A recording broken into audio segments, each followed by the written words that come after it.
Yo. What's poppin'? It's your boy EJ, a.k.a. Sir Evangeline Joseph, a.k.a. The Bully, a.k.a. Mr. 10 Feet, a.k.a. Mr. Petty. And it's your boy Will Matic Beats. 1/3 of Free Jams Network, Come on, man. Big husband, big father. You know it. Come on, man. Serial entrepreneur, man. Come on, man. But like we always Educator. say, black and educated, by the way. But it ain't never about us. Never that, man, because we got another special guest in the building. Come on, man. Talk about it, man. When you want to talk about songwriting. Ooh, when you want to talk about being a writer just in general. Radio personality. Okay. Man, somebody who I think has mastered the art of relationships. Come on, man. Man, you only think HBCU alum. Come on, man. Come on, man. Q Dog. Come on, man. Come on, man. It's a legend in the building today. We got George McDonald in the building. Come on, man. Hey. How you doing, brother? Man, I'm great. I'm blessed. So how we like to start off our show is, where are you from? Now, that's a complicated question. Well, we got all day. So, I'm originally from California. I'm originally from Palmdale, California. Okay. Man, shout out Palmdale, man. But at a very young age, I moved to England. I lived in England until I was 10. Mm-hmm. And then I moved back to the U.S. We were here in Columbus for a little bit. And then I did a few months in Miami and then back to L.A. And then moved to Phoenix City and was in Phoenix City for a few years and then went to Atlanta in 95. And Atlanta is pretty much, between Columbus and Atlanta, that's home because I spent the most time of my life in Atlanta, about 20 years. Oh, wow. What took you on that much traveling? I mean, that was a lot before. It was at 94, getting back here? What took you on? What had you moving around like that? Well, my dad worked in aviation, so if you know anything about a plane called the SR-71 Blackbird, my dad used to work on that plane. And in the 80s, his detachment got selected to go to England. Okay. And so we were civilians, we weren't military. Right. But the plane was stationed at RAF Mildenhall in England, and we were there for 5 years during the Cold War.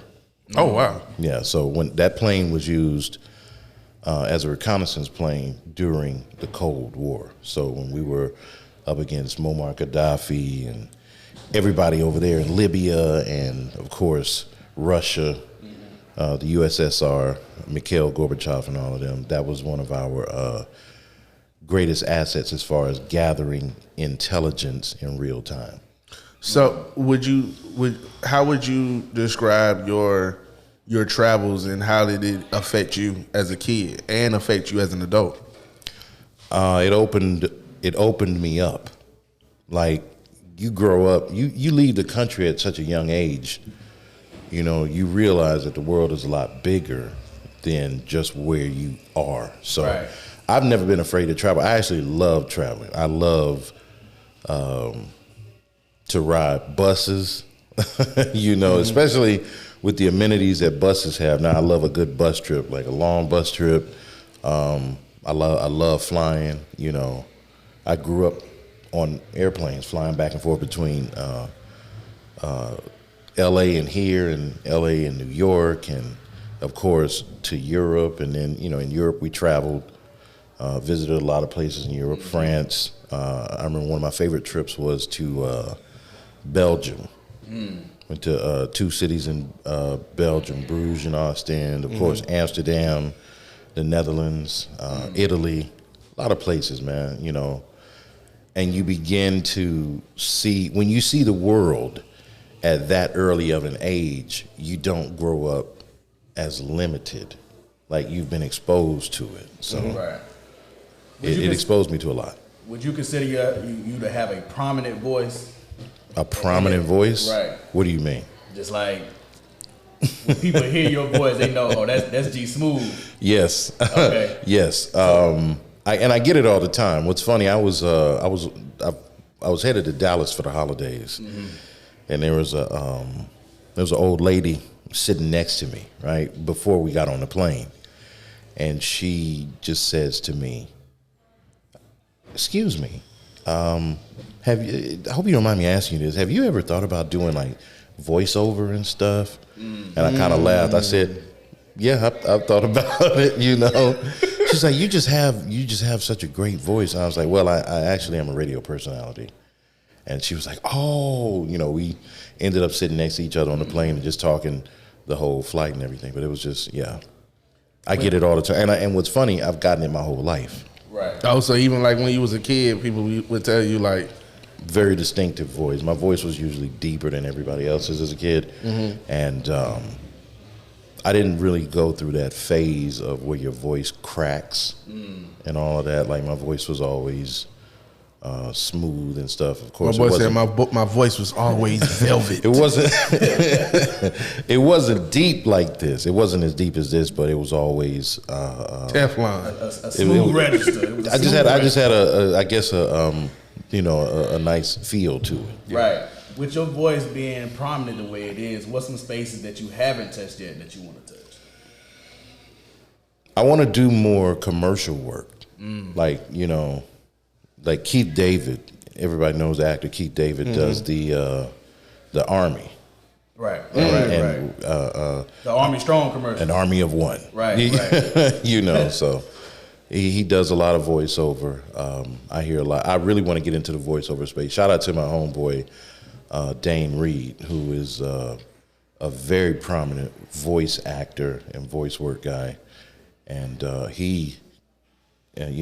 matter of fact, just had the conversation with him earlier this year. I was like, yeah, man, I got to stop playing around, man. What I got to do? Right. So I want to get more into voice acting. So I have a question as far as like your childhood and stuff. Who's George McDonald as a child, and what would he think of all that you accomplished today? Oh, wow. Well, you coming with the questions today. Man, you asked me earlier off air. Let's answer this in sections. Who is George McDonald? Who is George right? McDonald? I was a different kid. Okay. I was a different kid because I was forced to be different. You know, again, I'm a black kid whose roots are from the South. Columbus, Georgia was my mother's hometown. Houston, Texas, Galveston, Texas City is my father's hometown.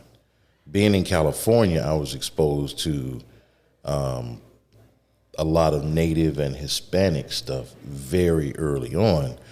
So I didn't know I was different. You know, I knew I was black, but I didn't know that there was that much difference and diversity, you know.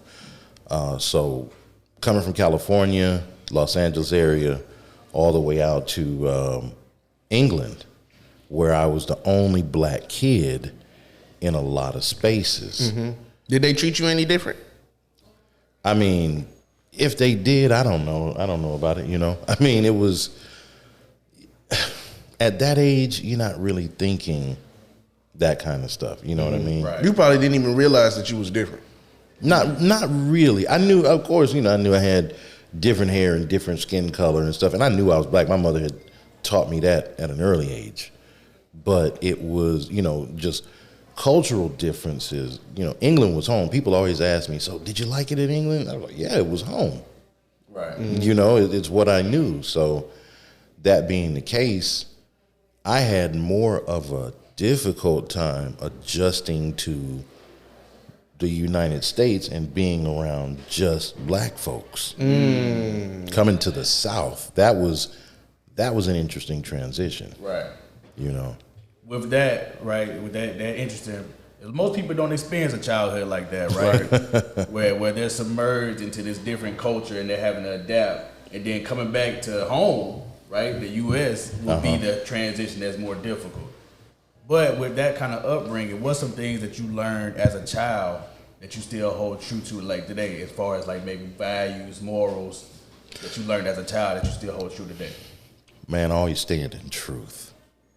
Like, we live in a society today that goes so far against the way that I was raised. always stand on truth. I was always taught that when you stand on truth, you stand on right, you stand with God. And there's so many people that, you know, how do I say this? They don't stand on truth. They, you know, they living a lie. I don't want to say living a lie. What I want to say is they, you know, being somebody else. If you're standing on truth and you're on the sand, you should not be punished for standing up for what is right. Right. But we see so many people that are punished for telling the truth, for saying what is right, for, you know, standing up for people who are in places where they're being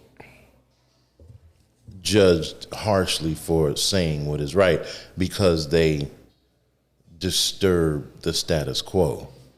And you've heard the saying that a truth teller has no friends. That's unfortunate. And that goes to more people not wanting to hear the truth, because when you have the truth, you have to deal with that now. Yep. Right. I'm one of those friends. Like, my friends will tell you that I tell the truth. Like, I am harsh. And my friends be like, dang, man, why is this guy so hard on me as a friend? That's because what I want to do, if I'm your friend and I really care about you, I'm going to arm you with the truth so you can deal with what really is, rather than stroke your ego and have you out here looking bad in a situation that you can't recover from. I'm going to arm you with the facts. Let's go with what these facts are. I'm doing it out of love, but I'm just telling you, this is what it is.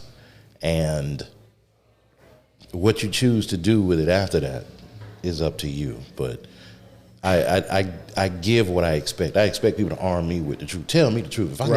If I look stupid in this suit, please tell me. You know, if I can't rap, please let me know I can't rap. If I come out the house stinking, please tell me so that I can fix that. Right. If you lie to me and tell me, oh no, you smell good, and I go around a crowd of people and everybody's looking at me sideways, now I really played myself. Yeah. So as a friend, and you played me. Yeah. You played me. You're not my friend. I sat here and I asked you, you know, do I smell good? You said I smelled like mahogany teak wood. But the whole time I'm sitting here smelling like a sewer. Yeah. So what would your what would the kid George be what would he think of everything that you accomplished today? I think he would be very proud. But I would think he would say, we still haven't reached it yet. We still haven't made it yet. You know? So what was the dream as a kid? Oh man, music. I wanted to be in the music industry. Now, what's funny, I used to get in trouble. If you know, boom boxes used to have the record button on them. Right. I used to get in trouble for taping over tapes, talking like I was on the radio. Oh, that's wild. So at what age were you doing this? About 7, 8, like 7 or 8 years old. I was doing that, and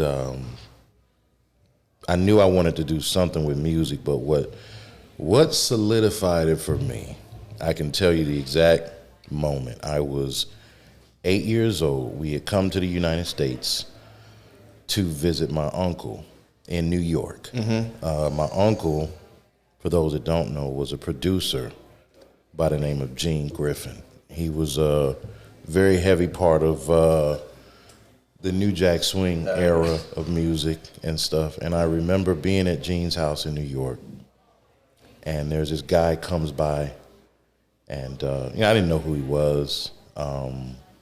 He came in, and I remember Gene had white carpet in this apartment. So everybody had to take their shoes off. This guy came Imagine in. being so player that you got white carpet. Imagine being related to Gene Griffin. Oh, I got some stories, man. We gonna get them.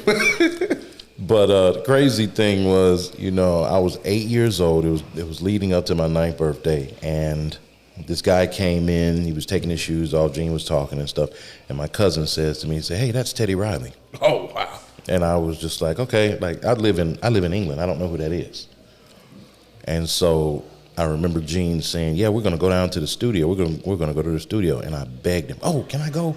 I want to go. I want to go." What year is this? 1988, the summer of 1988.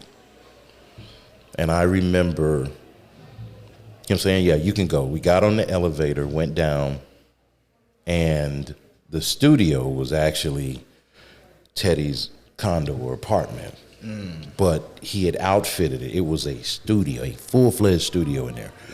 We walked in, and I remember seeing all this equipment and the thing. And it was funny, I reminded Teddy about this a couple of years ago. I walked in and I saw what appeared to be gray carpet on the walls. And I was like, "Why you got carpet on the wall?" And he just mentioned about soundproofing and all of that. And he began to play music. He started playing beats and stuff, and my uncle was listening and stuff. I was standing there listening. You know, I didn't really know what I was doing.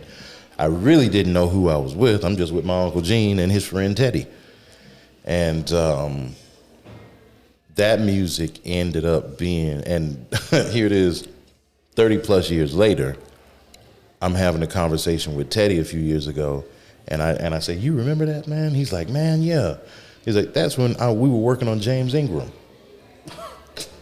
And I was like, "Oh, wow, that's crazy." So yeah, man, that was I was bit by the bug then. It was meant to be at that point. And Gene used to always make sure I had the latest music, so. I remember for Christmas one year, he sent me a small boom box and a bunch of tapes. It was a bunch of tapes from, you know, all artists that were on MCA. Right. They were the promo tapes, right? I remember I got in that. It was, of course, Guy, New Edition's Heartbreak. I got Bobby Brown, Don't Be Cruel. The Boys. Who else was in that? Gerald Alston, who was former lead singer of the Manhattans. He had an album. Today, I think Heavy D and the Boys. A lot of those artists from back then. So that's when I got bit by the bug early. The heavy hitters. Yeah, these are all people that he had been working with too. Were you awarded the luxury of being in those guys' presence then as well? At that particular time, the only people that I met on that particular trip was Teddy, and I think I met Aaron. Aaron Hall? Yeah, Aaron Hall. Crazy. As a kid. And then I met most of those people at some point in my life. Right. Yeah. We talked about earlier kind of who is George the child. Uh-huh. Right? But at some point, things start to take off for who I'm assuming G-Smoove is. Or what was the name? What was the name prior? Right? What was the name prior? The name prior was just Smoove. Just Smoove. Okay, so at some point, Smoove had to start taking some shape, some form. So talk to us about what that looked like. Well, went to high school. I finished high school in Atlanta at Grady High School. Graduated, decided I was going to go to school in the Atlanta University Center. Shout out to Morris Brown College and Clark Atlanta University because I was a mass comm major. Now, during this time, I was, you know, the last part of high school and college, I was basically living with my uncle. My uncle was in Atlanta. I spent a lot of time with him. This is Gene. Yeah, Gene. Okay. And so, you know, I'd had the opportunity to be around and experience some things at like 16, 17 years old. And again, it was one of those things, man, I just wanted to be around the industry. I didn't know what I wanted to do at the time. Were you singing? No, not at all. Okay. Not at all. I was more on the business side. I was more on the A&R side of things, you know, helping him with different projects that he had, you know. What was the first one?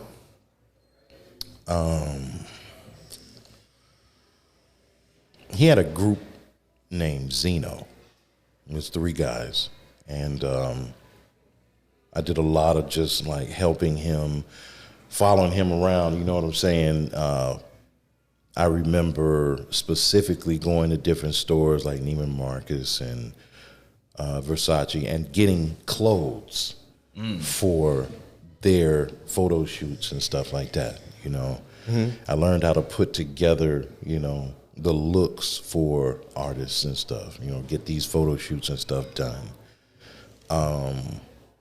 That's dope, because you were already kind of like artist developing. Yeah, I didn't At like such a young age, and probably didn't even realize. I had no idea until I started actually doing that for clients, and I was just like, oh yeah, I was taught this. I do this in my sleep. I can coordinate this. I've been doing this since I was a teenager, and yeah, I did that, and I remember I would be on the road with the groups and stuff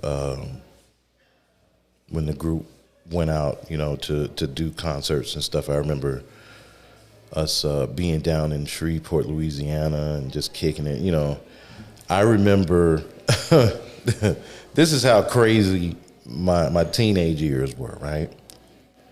My senior prom was on a Friday night. I went to my senior prom. The next day, we were all gonna go to Six Flags. Well, the plan was we all go to the prom, we go to the after party, and then we go to Six Flags the next day. Well, I didn't go to Six Flags because I was going to this club, Atlanta Live, to go see Drew Hill. Oh man. Six Flags.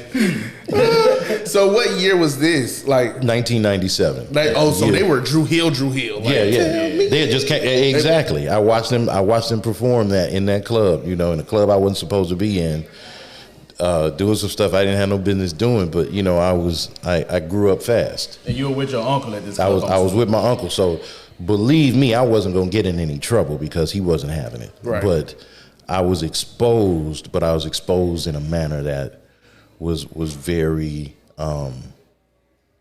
supervised, as it were. If this isn't the case, right? Your uncle is not Gene, and you're not exposed to all of these greats, right? At such a young age. Legends. You're talking about high school, right? So if you're not exposed to these things, do you think there's a world where at the time Smoove is able to mature and grow the way into the character that you are now? Absolutely not. What do you think changes? What do you think is the biggest thing that would change had that not been the case? Well, because you still had that love. You still had that love before you even I met did. everyone. So you still had that love for radio, right? So what do you think would have been the biggest change? It would have been a different path, and a lot of things I would have had to discover probably later.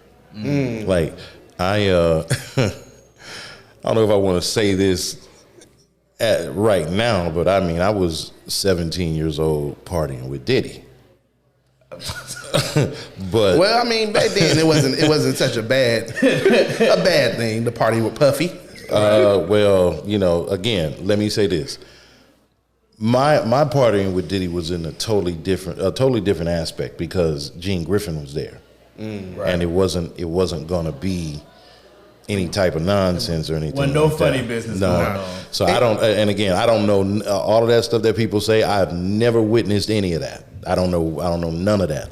I'm just telling my own personal experience. Right. And you know, I remember I can say this now. Football great Andre Rison was a very good friend of my uncle, and we were in this club one night, and Andre comes in, and one thing that Gene used to always tell me, he said, "Man, don't act like no groupie up in here." And so I'm sitting there. Hold on. I need for you to say that one more time for the people out there.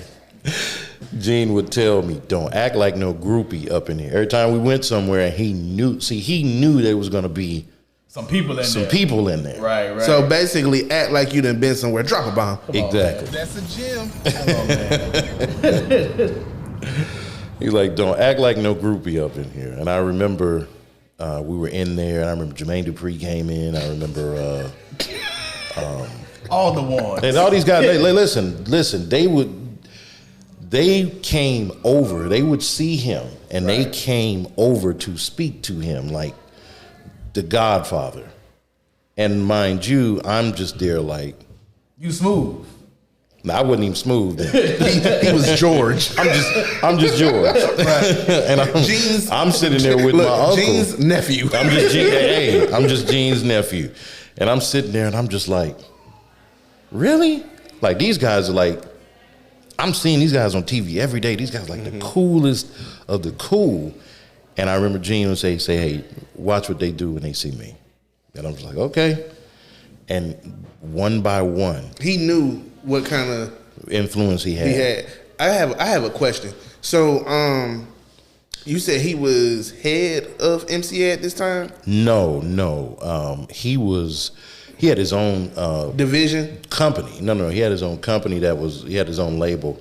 When he was with MCA, that was I think it was Sound of New York and GR Productions. Him and Teddy Riley. I think Gerald Busby was the head of MCA at that time. So when Gene was doing his thing, was Andre Harrell doing his thing at the same time? Because the reason why I'm asking is because you said Puffy back then and Heavy D, and I know those guys stem from Uptown Records. Right. Yeah, Guy was signed to Uptown. Guy as well. So, yeah, very much so. There's a story about Gene and Andre Harrell that I'm not going to necessarily go into, but you can check that story out. Gene and Andre had history. Okay. Oh, to the point where I met Kedar Massenberg one time, who used to be the head of Kedar was the head of Motown. This was back when I met him. He managed Joe and Algebra Blissett. And he's famous for bringing out Erykah Badu. Oh, that's fire. Yeah. I met Kedar Massenberg, and it was funny because the guy that introduced me to Kedar, he goes, you know whose nephew this is, right? And he's like, who? He's like, Gene Griffin. And it was almost like a scowl came over Kedar's face, like, and I was like, yo, is he gonna do something to me or something? You know, like, there's history there. And the first thing he said, I was like, yeah, so you know my uncle. And he was like, man, yeah, your uncle know me. You better ask him about Andre. I used to roll with Andre Harrell. I was like, oh yeah, you know, all good. But there's a story there that I think Gene put his hands on Andre. And, Lord. Oh man. And that's a very well, shout out to both of them legends. Yeah. We go. That's a very no disrespect to either party. And R.I.P. Andre Harrell. Yeah. And R.I.P. Gene. R.I.P. Gene as well. Yeah, man. Yeah. But again, that was their issues. That's not yours. That's not mine. I don't inherit any of that. And you know what? We just gonna ride on past that. That's right. Because I just, you know, that I heard names and I just wanted it sparked my interest. Right. Yeah. Go ahead. Oh, okay. With you being in the room, right, in the presence of so many greats at that young age, is there a particular time where any of them might have pulled you to the side and kind of gave you some game? And if so, what was it? Oh man, I got tons of game. Look, be on the lookout for that button, bro. What you got to realize is, man, like they kind of looked at me as their nephew. You know, I was always around. Like Zeno, I still keep in contact with him all the time. He's out in L.A. now, and every time we talk, he'll always be like, "Yeah, man, you know, your uncle didn't want you to do this industry, man. Although, you know, you was with him, he always just wanted you to go to school." And that's what he used to always say, man, go to school, go to school. He's actually who pointed me in the directions of communications, which is why I have a degree in mass media. Okay. You know, so it was, I got a lot of jewels from a lot of places. I got a lot of jewels from a lot of places. But what's the one that stuck out then? Not now, but then. I can tell you that the best jewels given to me were actually from Gene. Okay. I remember, this was about 1997, 98. He bought another Ferrari, and I was sitting in this Ferrari with him, and I asked him, I was like, man, I really wish I could get a Ferrari. And he looked right at me, he said, what are you talking about? You can. He's like, what are you, like 18, 19? He's all you got to do is work for it. He's like, I was in my 50s when I got my first Ferrari. And at that point, it just made it real. It just made it real for me. I was just like, oh yeah, I can work for something and get it. Right. You know? And the other thing, we were in that Ferrari one night. We were riding down Peachtree, and we pulled up on the Fox Theater, and there was some sort of an event going on. It was letting out, and traffic had stopped to a point where we were literally stopped in front of the Fox Theater. There's a lot of pretty women out there, and I remember looking out there, and I said, I was looking, and Gene, I guess he was looking at me, and it was some bad women out there, and I wanted to say something to one of them. And I guess just as I went to say something, Gene goes, hey man, you better not holler at that girl, and you sitting over here in a Ferrari. And I didn't understand it. I looked at him like, what are you talking about? He said, you sitting in a Ferrari. Let them come talk to you. That's a gem.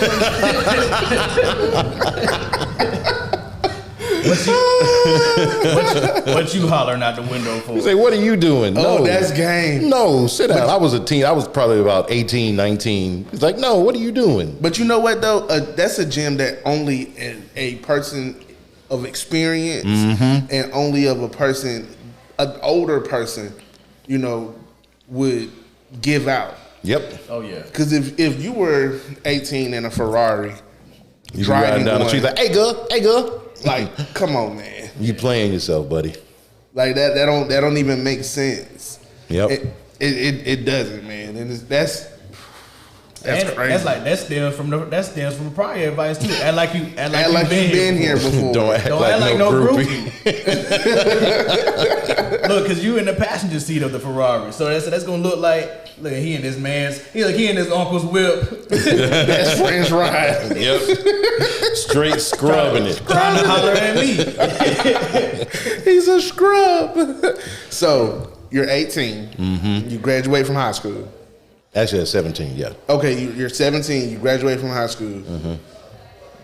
What happens after that? I go to college. I go to college at Morris Brown. I start trying to make a name for myself, you know, in entertainment and stuff. That was also, 97, 98 was also the year that Gene signed an artist out of Augusta by the name of Pastor Troy. Come on, man. And I remember Troy used to be on our campus giving away his album. So every time somebody drove by, you heard that No More Playing GA playing in everybody's car. And, you know, I remember when he went down, he said, man, there's this artist down there. I'm going to go down there and check him out. He said, I think I'm going to sign him. And that's exactly what he did. I actually helped him take the CDs out of his trunk and take them into like Peppermint Music and stuff, like supplying the stores, the different stores with the CDs and stuff like that. So I got to see how it went down from the grassroots, right? You know, from the grassroots level.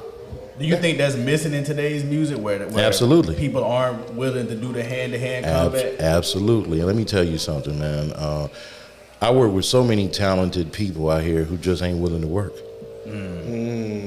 And wait, but you know what? That's not new, because I've worked with artists back then who they didn't want to do. They wanted to be walked in. They want to be walked into a major label, and they wanted to be everything to be handed to them. They wanted all of this fanfare. And I would just be like, look, man, you know, you got to get down and get dirty. Like, here's a gem for you. How can you expect someone to invest $1 million in you and you won't invest $100 in yourself? That's a gem. Come on, man. And that's on, the dog. thing. How can you expect someone to invest $1 million in you and you won't invest $100 in yourself? They just want it given to them. And I'm just telling you, like, I'm so confident in my skills. If you got to come up against me, you got a problem.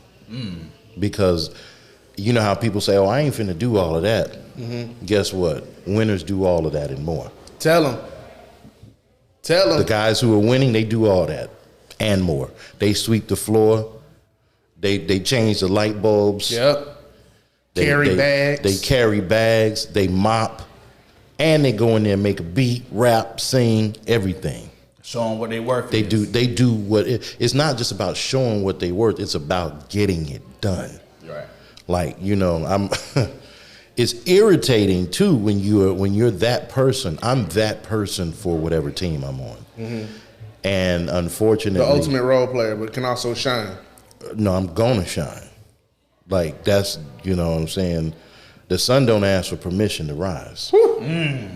You know, and you know, I over the past few years, I really had to recognize and stand in what is my own personal gifts and greatness, because again, you got to stand in truth. If God made you a particular way, or God allowed you to go through certain things to make you into something, who are you to stand there and deny it?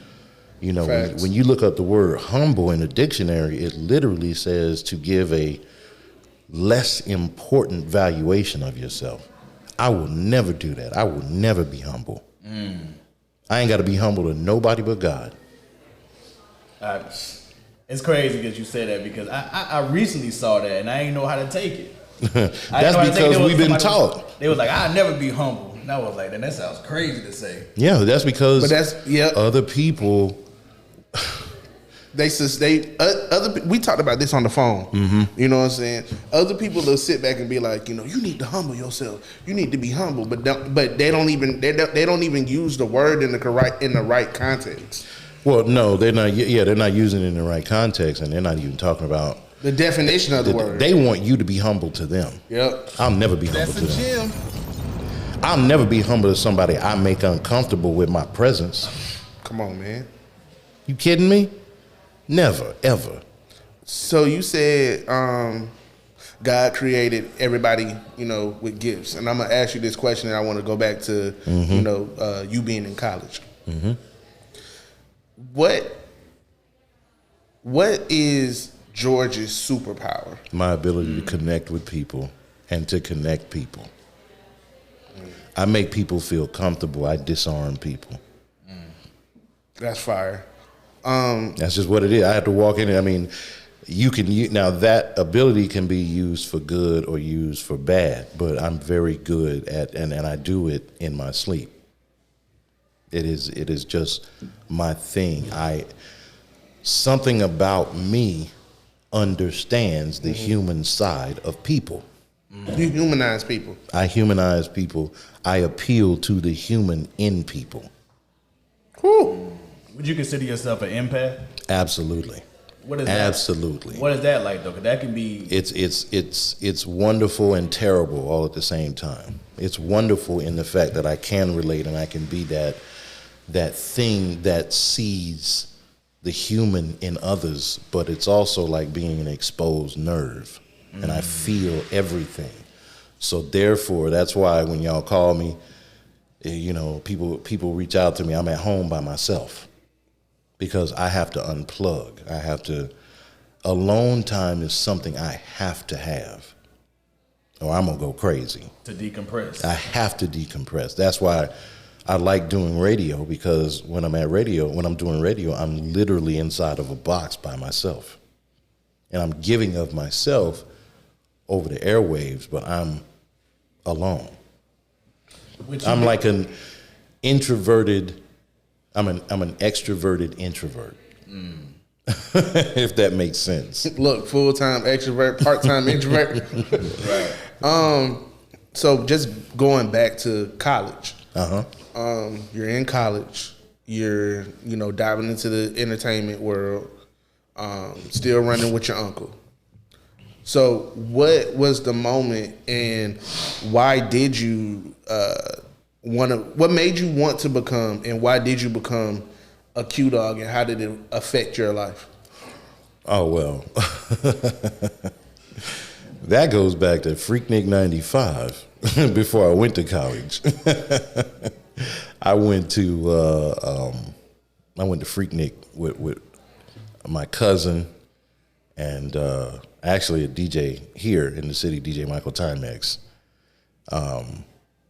We went to Atlanta and hung out. My cousin was going to Clark, Atlanta, and we hung out, in Atlanta doing Freaknik and all of that, and it just changed everything. Seeing the Omegas, they were always the most prominent. It didn't matter if it was only one of them there. They made their presence known. And this was before I ever even, learned about what the organization itself was about. I was just like, something different about them. Them guys is just, they're very out there. They're popping. They're popping, so. Yeah, so that appealed to me, and then going to college and seeing those cues and stuff. Now, I got to be clear about something. I did not pledge at Morris Brown. I pledged a graduate chapter after college. Due to unforeseen circumstances, I was not able to pledge in school. But you still pledged. But I did pledge. I pledged hard. And how did it affect your life? It was the most difficult thing I ever did. But difficulty makes you strong. Resistance builds strength. It builds character.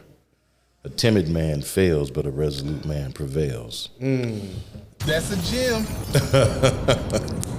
Drop a bomb on it. Come on, man. Got to, man. When you dropping them like this, you got to drop it. We was on the phone the other day, and we were talking. We talked for a while, and you said something about the difference between being safe and being dangerous. Can you expound on that? Oh, yeah, absolutely. I said that every man should be dangerous. A harmless man is not a good man.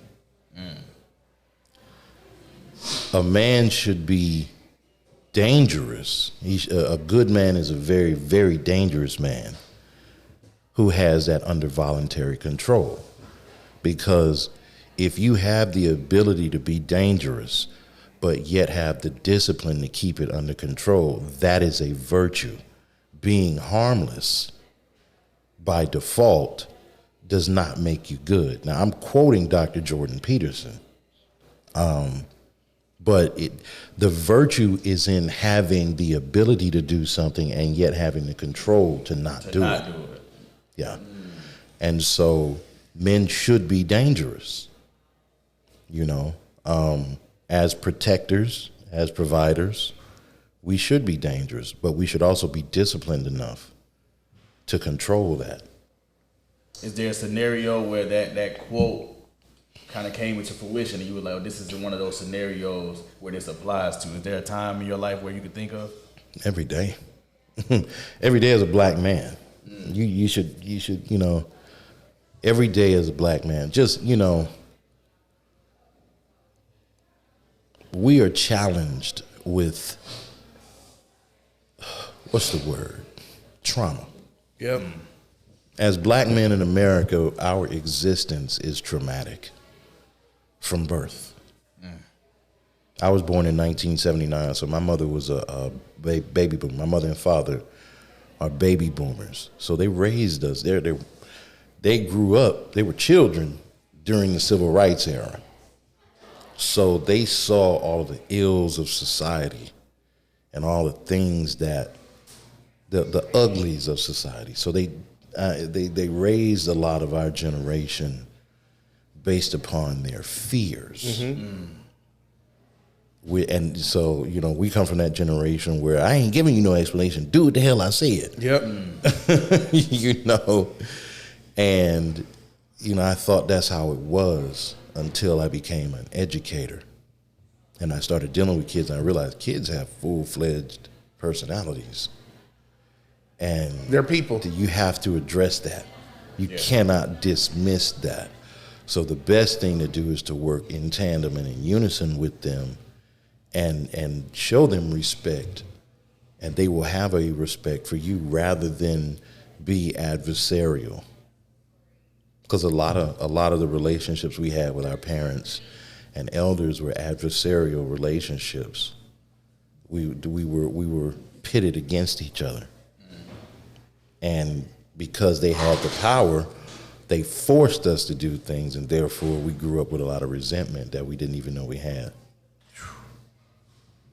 Boy, he came in. That's deep. He came in dropping them. So you're a Q dog. Mm-hmm. By this time, you've graduated college. No, I didn't pledge in college. Right. Okay. But yeah, I graduated college in 2002. Yes.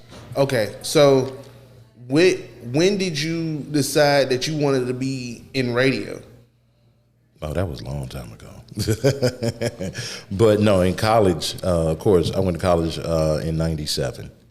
I studied.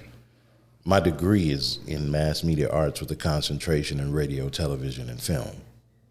So while in college, I actually started doing college radio in 2000. Okay. I then I got an internship in 2001, or over the summer of 2001, where I was working at or interning at V103 in Atlanta, the big station. And at this time, who was the big prominent figures in radio? Frank Ski and Wanda Smith in the morning, the Magic Man in middays, Portia Fox in afternoons, Greg Street at night. DJ Greg Street. Greg Street. And Joyce Littell was for the Love Zone, the Quiet Storm, and I had, again, let me tell you, I've been blessed. Like, when I really look at my life, I've been blessed to be around the top of everything and to have relationships with these people, to be able to get knowledge from the masters. You know what I'm saying? Like, the masters of whatever industry I was going into, I had the opportunity to know those people. Like, you know, Frank Ski, Greg Street, Joyce Littell was a Morris Brown alum. You know, there was a guy, he still works at V103. I just saw him at my homecoming last year. His name is Bubby Love. Bubby Love was really, really cool because Bubby and Frank were real close. And Bubby used to pull me to the side and give me pointers because of my voice. When I interned in production. I didn't want to be in promotions, folding T-shirts and handing out gifts and stuff. I wanted to do something to develop an actual skill. I interned in the production department under a guy named Andre Williams. And my voice allowed me an opportunity to do things that usual interns didn't do. I had the opportunity to voice short commercials. I had the opportunity to do tags on the ends of commercials like this in I think it was a 55-second spot or whatever with a 5-second tag on the end, and what it means, like, you localize, you put a localized tag, you be like, it'll end, like the commercial will end and the music will go, and you say something like, it all starts tonight at 5 o'clock on Fox 5. Then stay tuned for the Fox 5 News at 10 or something like that. Right. And it was so I was again I learned fast. Right. I learned very fast, and I mastered things quickly. So I was an intern, and I had the opportunity. There were certain personalities who would pay me under the table to do their production because they didn't want to do the production. So they would give me money, and that's how I would make money. Then I got hired on as a producer. That's fine. And is that rare to be like an intern and hired as? Mm-hmm. That's rare. It is very rare, and I remember this is gonna sound like an old Bill Cosby story. It was a snowstorm. I had to walk both ways uphill. But I remember in 2001, winter of 2001, there was a snowstorm. Literally. And I had just gotten the opportunity to fill in because WAOK, the news and talk radio station, had literally just changed their format from like blues and old school to news and talk. So they hadn't filled all the positions and stuff there. I'm sitting in the production office, and the program director, a guy by the name of Tony Brown, walks by, and he pops his head and he's like, "George, you've got on-air experience, don't you?" I'm like, "Yeah, what's up?" Right. You know, like, yeah. He goes, "Do you want to fill in on AOK tonight?" I'm like, "Yeah." Absolutely. I had accepted it before he had even Got the question got the question out, you know. So I got a chance to, you know, fill in on major radio, and I did that, you know, overnight. And during that time, we had this big snowstorm. You know, snow in Atlanta isn't the problem; it's the ice, because you have such a temperature swing. You get all this snow, and then it's 70 degrees the next day. All that snow melts, and then the temperature drops so rapidly that it all turns to ice, and that's when it really becomes a problem. Mm-hmm. Right. And so everybody got snowed in. The music director, Tasha Love, shout out to Tasha Love, had taken me. I was staying for that. I didn't go home because I was doing that internship. She had taken me to my friend's house, which is up in Marietta. And she saw how far I was from where I needed to catch a bus. And we were wondering if we were going to get snowed in. I was slated to produce a show at a particular time the next day. We got snowed in. I called her. I said, "Listen, I'm willing to walk to where I got to go to get on the bus and get down to the station, but I'm snowed in right now, so and you know where I'm at. So I'm not going to be there by 10, but I can probably be there by like 12. So she says, "Go ahead, we'll get you a room at the Sheraton, where V103 is located, is Colony Square. Mm-hmm. And if you know, there's a W hotel there. That W used to be a Sheraton. Okay. So they got me a room at that hotel. I made it down there. I stayed there for 2 days and just produced all the shows that were there. And God's timing, man. I ended up getting hired after that because even the program director was snowed in. So I was just like, "Yeah, I got you. Don't worry." So explain to the listeners like how important it is to not only have a skill, be good at your skill, but when your number is called, be prepared to showcase your skill. Let me tell you something. Your opportunity will not come with a lot of fanfare. Most people are looking for this grand gesture of, "Oh yeah, we've got the lights of heaven opening up and everything." No. It will probably come in a dirty paper bag. You know, I had this thing I used to tell people, that your blessings a lot of time come in a wrapping paper of misfortune. They look like misfortune to other people because it's meant to deter those people from that blessing. So they don't see it as a blessing, so they don't hate on it. Mm-hmm. They don't do anything. They don't realize that this is your elevation. And it just happens so subtly. You don't even realize that you've changed levels. You know, I went from being an intern to being a producer at the number one station in the number 11 market in the country at the time. You know how many radio stations it is? Man, say he was number 11. Bruh, listen, I'm talking number 11 market. Period. You know how many radio station markets? Like, and I think Atlanta is now number 9 or number 8. It might be even higher than that because it's been such an influx of people. Right. But it was just crazy. Like when you think about it, just like, how did I even get here? Right.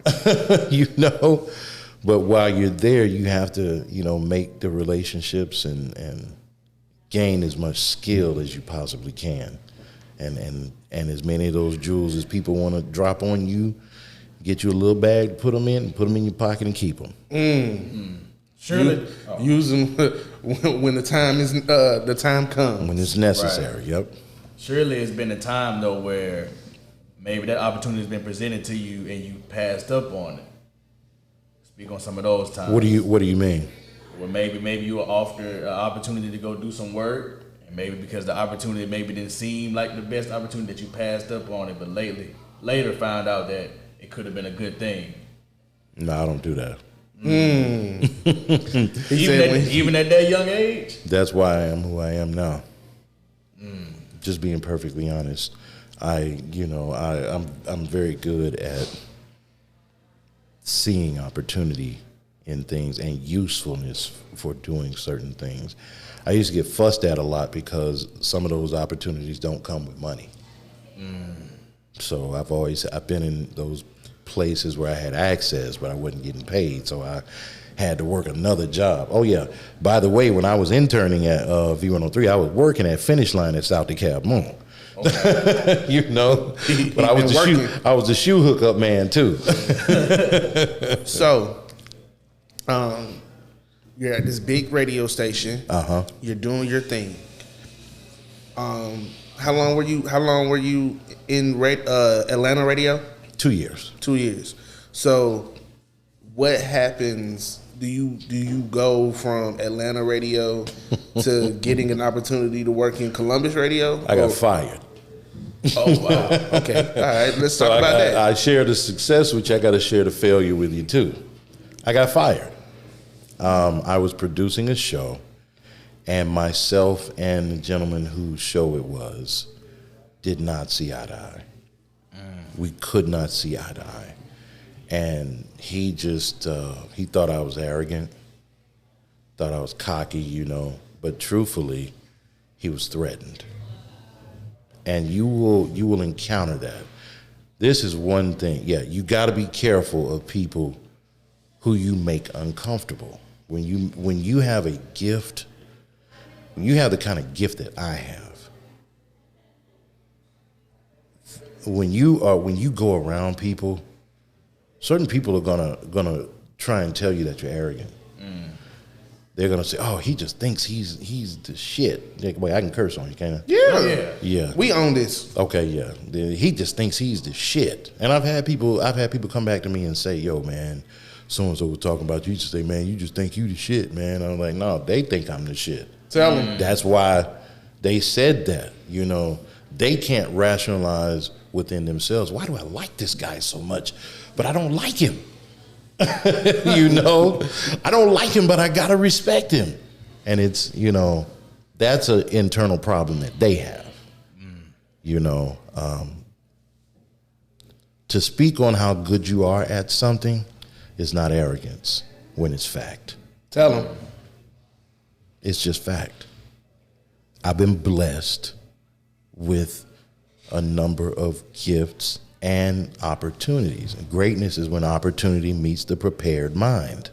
I've been prepared and preparing for things and great opportunities my whole life. So, I'm not going to, I used to try to put myself in a box that I didn't fit in because I knew how bright my light shined. That's a gem. I can't do that no more. I will not do that. You better get some shades. I mean, they better go get an umbrella to block out all that. You better get some umbrella. Like I said, the sun doesn't ask for permission to shine. Nah, neither doesn't ask for permission to rise. Needles is the moon, man. Get you some shades and adjust. So, when that happens, where do you go from here? I went back to my college and worked as a dorm director. Okay. I went and worked for Nordstrom for a couple of years as selling shoes, and then I went to work for Neiman Marcus. And I remember my mother asked me, she's like, "So you just not gonna work in radio no more? You went and got a degree?" And I was like, "Yeah, Mom. I don't like the politics of it." And but God had other plans. So what did that opportunity look like? Coming to Columbus radio, Getting fired from Neiman Marcus. Okay. okay. Getting fired from Neiman Marcus and then ending up in Columbus. And I was just like, well, if I'm going to be here, I might as well give this radio thing another try, because I can't be here and just be mediocre. I got to be at the top somewhere. So I got to be the big fish in the small pond. Do you think God was kind of telling you, hey, look, I'm going to keep showing you, I'm going to keep firing you because, look, you don't belong here? Do you think that's what it was? No, I know that's what it was. See, I prayed to him and I said, God, I done been through this struggle to get right here, and now it's been taken away. You've got my attention. What do you want me to do? And I'm not trying to bargain with you. I ain't trying to waffle with you. What do you want me to do? I promise I will do it. The only thing that I ask is that you make it clear. Please make it clear, and I will act on it. And he made it clear, and I acted on it. And it turned out to be exactly what I was supposed to do. So how long you been in Columbus radio? Oh, so that was 05. That was 05. I came down, I did radio and TV because I worked at WRBL as well. Oh, that's fine. Okay. So I was working at Davis Broadcasting. I was on Foxy 105 at the time. And I was producing the Bob and Tom morning show out of Indianapolis. Okay. I did that from 05 and 06, as well as I was a production assistant at WRBL. And then I left and went back to Atlanta because Atlanta was popping then. I had to be in the A. I got a teaching job up there. I started teaching. And I did elementary school PE for a year. And I encountered these two young men who are doing some very prominent stuff right now. A young man by the name of Messiah, and the other one was named Damani. Oh, wow. I taught both of them. I taught both of them. One was Damani was in kindergarten, and Messiah was in the first grade. And of course, T.I. would always be there at the school with him. I taught him at this school called Brookview Elementary School. And then I went on to teach high school. I taught out in Decatur, broadcast video production. So even though I was teaching, I was still in the industry. Right. And because I didn't work over the summers, that afforded me opportunities to work on movie sets and stuff during the summer and all of that. I didn't have to worry about getting paid because I divided my salary up over 12 months. Right, so you got paid during the summer. So I got paid during the summer. So, if I did it for free, I still got paid. Right. So you said you were on movie sets. Was this the introduction to, writing movies and being able to produce and all that? Yes. That was the introduction. I had, college was the introduction because, that's what my degree was in. But actually doing it, yes. I worked with a guy by the name of Dwayne Boyd, who's an actor. He's an actor and an acting coach in Atlanta. My friend, John Wheatley, was filming a movie with him. And I came on the set on day 2, I think it was. Mm-hmm. And by the end, and I really just was there because I wasn't doing anything. And I had called John, and he was like, "Hey man, I'm filming this movie. You ought to come down to the set." I was like, "Send me the address." I went and hung out, you know, and my natural inclination is to help. I would see things, you know, me working in this and having a degree in this, I have a certain knowledge of certain things, and I would see these like things that they needed help with, and I was just wondering. I asked John, I was like, yo, you think they need some help or whatever? He's like, yeah, man, talk to Dwayne. So I told Dwayne, I was like, yo, man, I like what you're doing, man. How can I help? How can I be a part of it? He was like, well, just, you know, meet us at this location, you know, tomorrow, and we'll put you on or whatever. I wasn't asking for any money or nothing like that. So I showed up. I ended up being the first assistant director on that movie. That's fire. And a production coordinator for that movie. Right place, right time. Yeah, I brought in some friends of mine I brought in a girl that's a makeup artist. She now does special effects. You know, she came in and her experiences on that set made her go to LA and learn special effects makeup and stuff too. Yeah, we had a good time, man. The movie is called 4 Minutes. It's actually out. It's on Tubi, actually. Well, you reigning in Tubi. Oh, yeah. George King, look, King of Tubi. Right? Hey, I wish. What else movie you got on Tubi? Talk about it. My last movie is called Entanglement. Okay. It's on Tubi. It's on Amazon Prime. And what did you do on that one? I wrote it, I co-wrote it, and I'm in it. Before Entanglement, though, it was called something else, though, right? It was originally called Last Night, A DJ Saved My Life. When I wrote that, when I started writing the script, I wrote it my Uncle Gene had passed away in 2009. And so I wanted to do something that honored him. And a lot of people don't know that the song Last Night, A DJ Saved My Life was Gene's first hit record in the music industry. And so I grew up going to my grandmother's house right over there on Gardner Drive. Mm-hmm. And inside of her house was a record. It was always this framed record hanging up of this white dude with these two girls. And it said, in deep, Last Night a DJ Saved My Life. And that always, just being perfectly honest, it just always sounded like a movie title. I just always thought it was too long to be a song title. And I hadn't really heard the song, you know. So I said, you know what, I'm going to take this title and I'm going to turn it into a movie. And I started writing. What's it like being your own advocate, right? Because you talked about walking on that set and just being able to open your mouth and advocate for yourself, right? Nobody had to do that for you. So how important is that for the entrepreneur, for the aspiring producer or director to be able to advocate for themselves? It's very important, but you have to have the touch. And what I mean by having the touch, you got to be able to advocate for yourself in a way that isn't forceful or pushy. You have to make yourself appear useful. The best thing to do and the thing that will keep you in any situation is your usefulness and how useful you appear to others. So how do you do that? Because a lot of times you got these small windows. That's not right? something that, I'm gonna be honest, that's not something I can really tell you. You know, because for me it's done off of feeling. I see a need. I can tell you this. You really want to be able to create a good name for yourself in things. Stop looking to get money for it right off. And when you go, whatever situation you go into, figure out what you can give to the situation.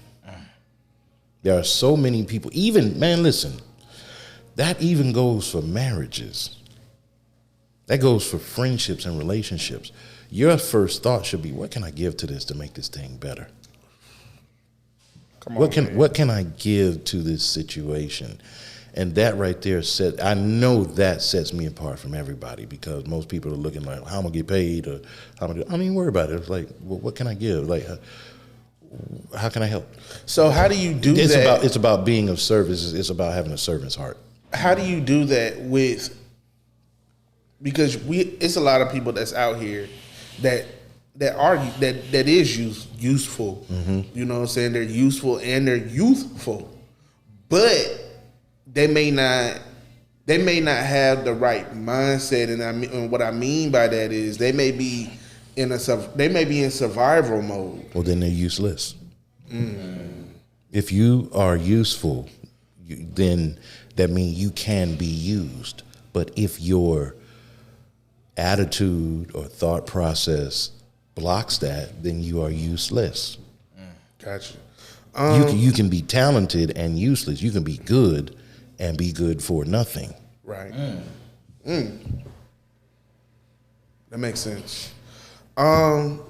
So you're now you've been in the radio industry. You're in the radio industry. You're into TV. You are also into movies. Yes. All right. Take us through. First off, before I ask that question, where did your love for words stem from? My mother. I could read and write before I ever went to school. Okay. I was reading Ernest Hemingway, For Whom the Bell Tolls, at 3. And I know that sounds crazy, but no, my mother sat me down. Like, one thing that people don't understand about babies are so smart that whatever you give them, they will absorb. So if you talking goo goo gaga baby talk, they will grow up not being able to speak. That's a true statement. Talk to kids. My parents spoke to me. Use your words. You know, my mother sat me. I remember being a kid and my mother sitting me down. And I was, by the time I went to kindergarten, I was trying to understand and trying to write in cursive. Lost art. Yeah. It's a lost art across the board because the curriculum you don't even start the whole forming letters and forming sentences till dang near kindergarten. Yep. I'm telling you, I'm not kidding. That's statewide curriculum. Like that's just what it is. And you wonder why these kids are behind. Yep. So that your love of words came from your mother. Take us down when you first realized that you wanted to write music and you started writing music. 2008. I was a late bloomer when it came to that, and I'll tell you why. And who put you on? I'll tell you that in a second too. The reason why I was a late bloomer was because of I had been with my uncle, and everything I had done with my uncle was based in business. Now, Gene had given me the structure of songs, and I knew that I had the desire to do it, but I just didn't think I was talented in that area. But I couldn't be talented in something that I had never done, and I never thought of it like that. Everything takes work. Right. So 2008, I'm in Atlanta. I have a friend of mine who was dating a producer at the time. And she's like, can you, he's got an artist. We want to get him on the air and stuff. So I brought him down here. I still had my relationships intact. Brought him down here and got him some radio play. We did some cool stuff and stuff. And so after that, he's asking me, what do I owe you? And I'm noticing everybody around me is writing, they recording records and stuff. And I was just like, yo, you don't owe me nothing. I was like, I want to write songs. Do you think that, I was like, I got some ideas. Do you think that you got a couple beats you can give me where I can try and write something? And once I write it, would you help me record it? He was like, yeah. That particular person is a producer by the name of Ryan Ghost Bowser. Shout out to Ryan Dimitri. Shout him out. He is famous for winning the Grammy for Nelly and Kelly Rowland, Dilemma. Oh, wow. He produced that record. And he produced a lot of other stuff, like some stuff for Monica and Tyrese and stuff like that. So Ghost was the first person who said, okay, you want to write? I'm going to make sure you write. So Ghost put me on writing. What was that record, that first record that you wrote in 2008? A record called Help Me Forget. I had just gone through a breakup. Was it good? Oh yes, I'm going to re-record it and put it out. Something about those heartbreak records, boy. Them be the ones. Them heartbreak and breakup records, man. Yeah, it was a record called Help Me Forget. So, it's 2008, and now it's 2024. As a songwriter, how do you not get caught up in the current trend of sound when creating? Or do you attempt to get caught up in the trend? I'm gonna tell you something. I can't get caught up in the trend. If you notice, a lot of the records use a lot of slang. I don't. If you hear me speak, I don't speak with a lot of slang. I don't speak colloquial language like that. I understand it, but that's not my methodology of speaking. My method of writing is very concise, to the point that people have to tell me, no, we got to slang that out just a little more.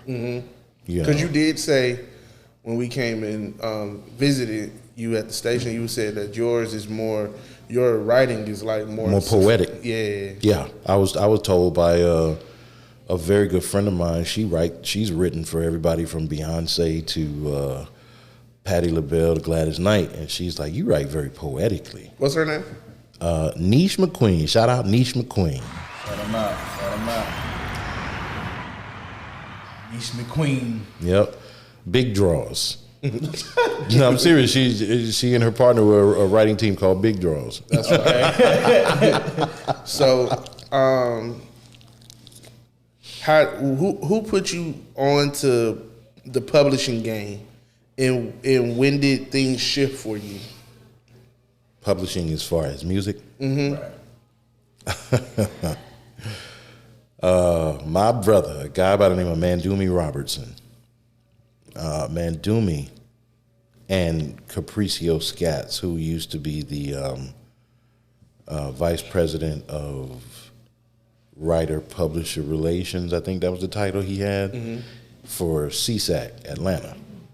So the first PRO I signed with was CSAC. I was with CSAC for like 12 years.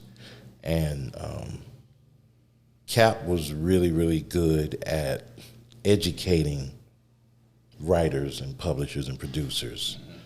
You know, he was very good at teaching us what we needed to know.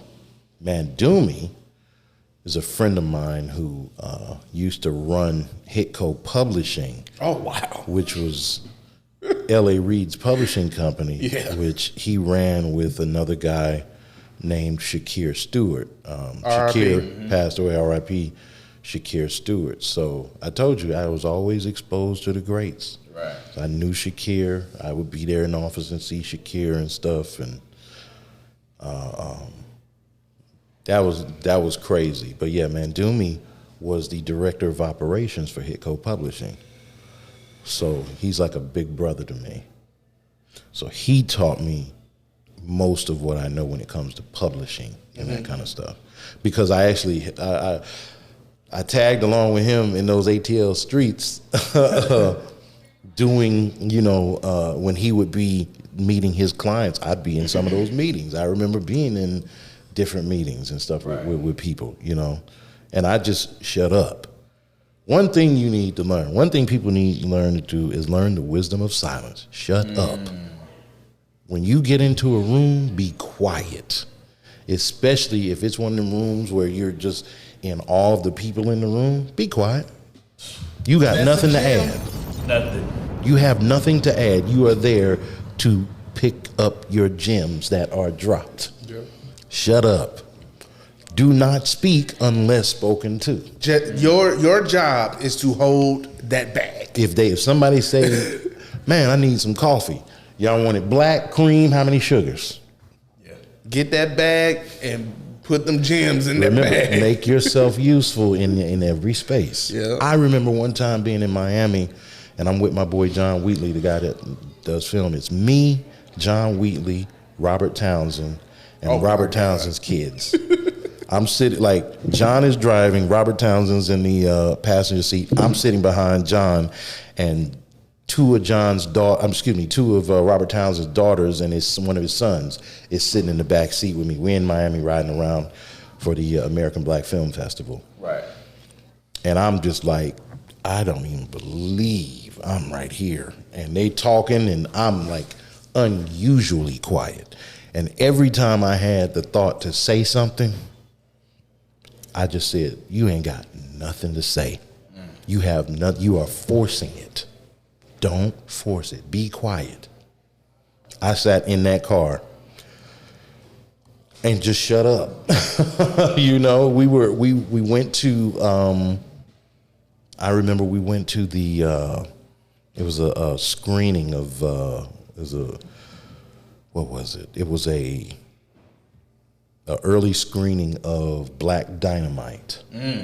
Wow. with Michael Jai White and everybody there. Right. And so when we got to the theater, Mr. Townsend and his kids were on the red carpet. Me and John went on inside, and we were standing inside, and I ain't got not a nail pass.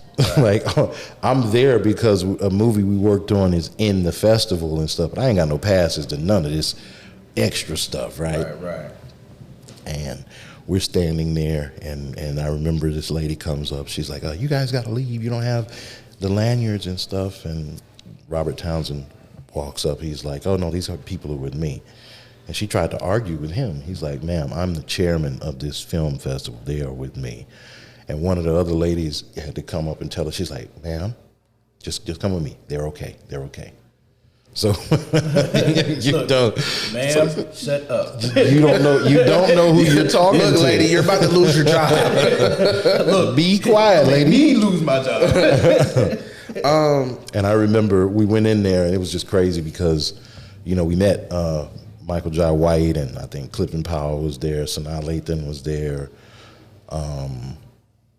just a lot of people. And Mr. Townsend sat me down closer than where he was sitting.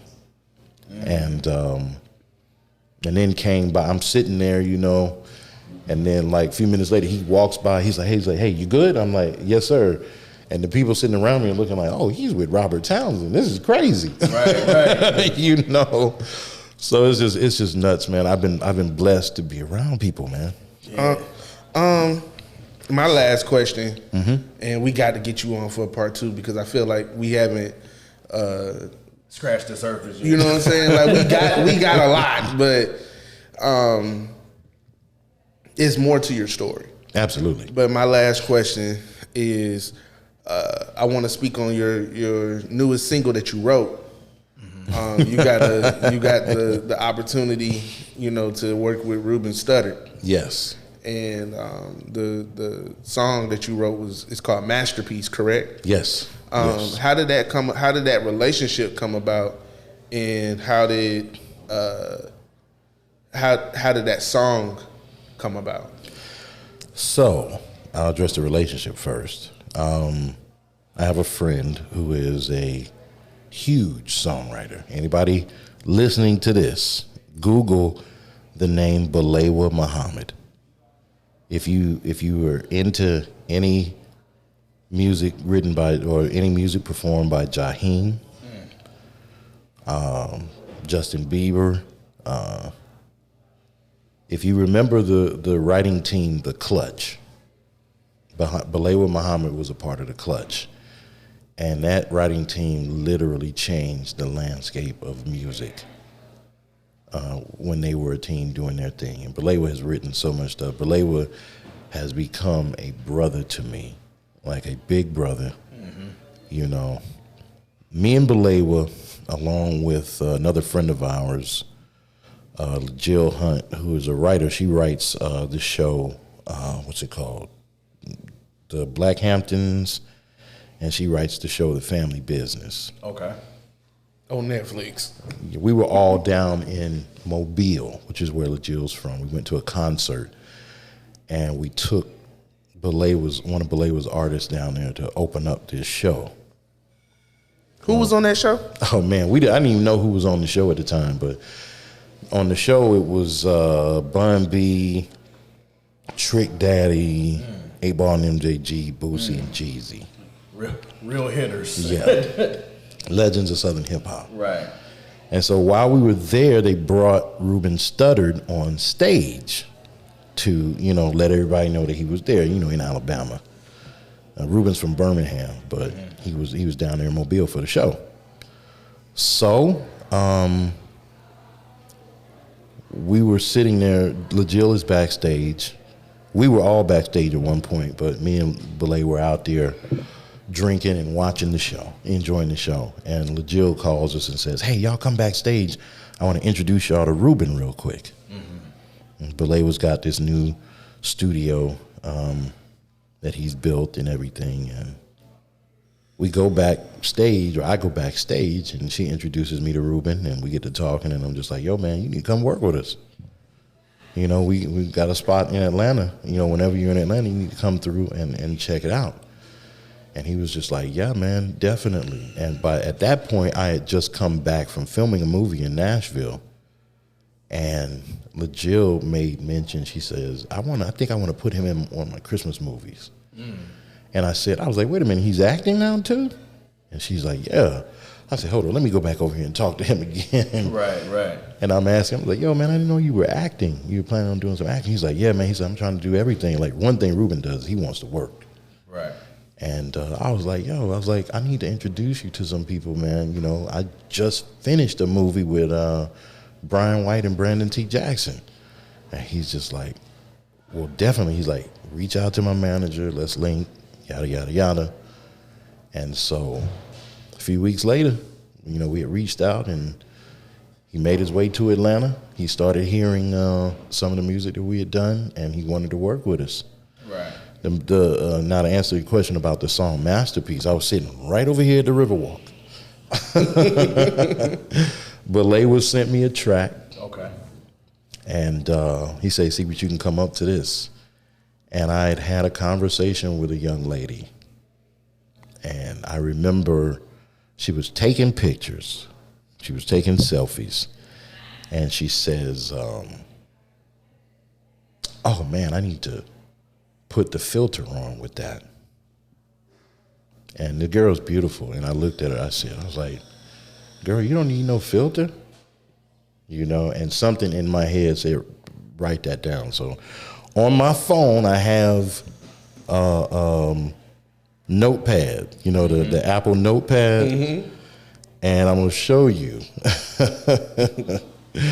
I literally had I wrote down, baby, you're a masterpiece. You don't need no filter. And that was how it went after that. And I sat down there, listened to that track. I made a voice note. I sang it to the track with the music playing in the background, and I sent it to Belewa, and Belewa was like, man, listen, I'm about to kill these verses. This joint is a hit. Right. And sure enough, Ruben heard it and lost his mind. And the rest is history, because it is now his single. And I know that I just spoke to the people at the label this week, and they said this coming week it starts the radio campaign for that record. Come on, man. So we gotta, we gotta keep this thing going. So y'all make sure you go stream Masterpiece by Ruben Studdard. Come on, man. Go stream that Masterpiece. Go stream the whole album. Like I did, I wrote on 5 songs on the album. Do you know off the top of your head which ones? What, the songs? Yes, sir. Absolutely. Masterpiece, Everybody's Type, Magic, Picture Perfect, and what's the last? Wife. Okay. When I Found Everything. Come on, man. Songwriting, man. Come on, man. Ruben, we need you on the show, man. Need you on the show. I'm working on getting Ruben into the city. Shout out to Balewa. Balewa Muhammad. We need you on the show too. Right. Absolutely. But do you have anything else? Nah, man. So how we like to end our show off, George. Well, first off, do you have any questions for us? Man, no, I don't have any questions, man. I have just compliments, man. You brothers are doing some big stuff. I have been paying attention. I've been watching. You never know who's watching. And I've been seeing you guys' interviews, man. I'm very honored to be invited to come and tell my story on the Free Gems Network. Just part one of the story. Absolutely. Anytime you want me on, just let me know. Thank you so much, man. That's no problem, man. Look, this was long overdue. I know we've been trying to get you on, but the timing, wasn't the time. Yeah. Right. But this is exactly, the perfect timing. Yeah. Yeah. All things in its due time. Yes, sir. God's timing is always perfect. Right. So you shouldn't look to do things in your own time. You should look to align yourself with God's time. You'll always be on time. Thank you. Ask for it to be clear. Just ask for the clarity. I'm telling you, like, my prayer is always for clarity because God wants you to act of your own free will. He gave you free will. You got a choice. He's not going to force you to do anything. Right. Mm-hmm. So my choice, and I resigned myself. I gave my life to God years ago. So that's where I'm standing. There you go. So my thing is, God, if I'm disobeying you, it's not because I want to, it's because I don't understand. And I'm only asking you for clarity. Amen. So how we like to end our show off is top 5. Okay.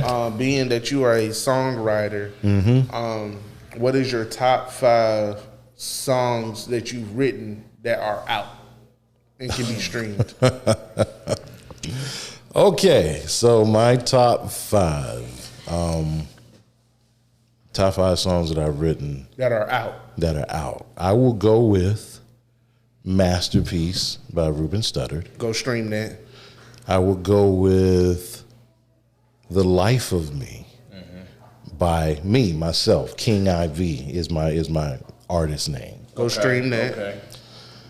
I will go with Wife by Masterpiece. I love that one. When I Found Everything.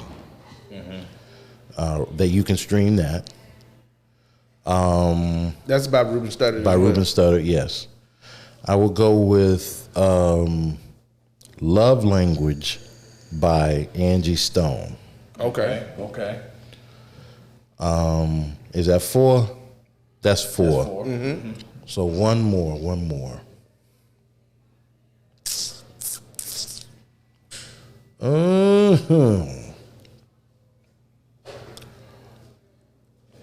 There's one on a soundtrack. There's one on a soundtrack that is out. It's by a guy by the name of Sean Louisiana. Okay. And it's called, wait a sec, Yellow Lines. Yellow Lines by Sean Louisiana. That's fire. You can stream that. Look, man, we appreciate you up here at Free Gems. No problem, man. You are a gem yourself. I appreciate that. The work that you've done so far and the work that you're getting ready to do is already stamped. Hey, man, I'm just trying to fulfill my purpose before I get up out of here. None of us get out of here alive. No. That's a gem within itself. Yeah. You might as well do as much as you can. You're not getting up out of here alive. And you're not taking anything with you. Leave it all behind. Die empty. Thank you again. Thank you for being a new member of the Free Gems alumni. Yes, sir. Yes, sir. Definitely need to have you back for a part 2. Brother, just let me know. And this concludes another great episode of Free Gems Podcast. Free Gems Network.